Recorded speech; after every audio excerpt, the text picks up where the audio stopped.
மனிதனுடைய இருதயம், ஒரு மனுஷனுக்கு பொக்கிஷம் எங்கேயோ அங்கதான் அவன் இருதயம்.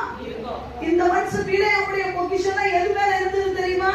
பணம், வெள்ளி, பொருளாசை, பொருள் மேலதான். ஒரு ரூபா போகட்டுமே, ஒரு சிலருக்குலாம் கிறிஸ்துவே வந்துவாங்க. மகிழ்ச்சி எப்ப ஆரம்பிக்கும் போது ஆரம்பிக்குது தெரியுமா? பொருட்கள் மேல கண்டு போச்சுனா போச்சையா அபிஷேகம், ஆட்கள் மேல கண்டு போச்சுனா அம்போதாவோ அபிஷேகம்.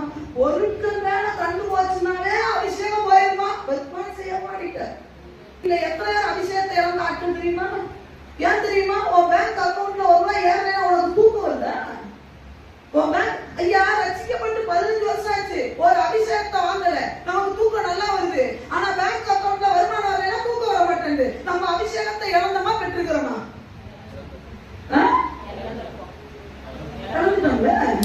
போயிடுச்சுல்ல.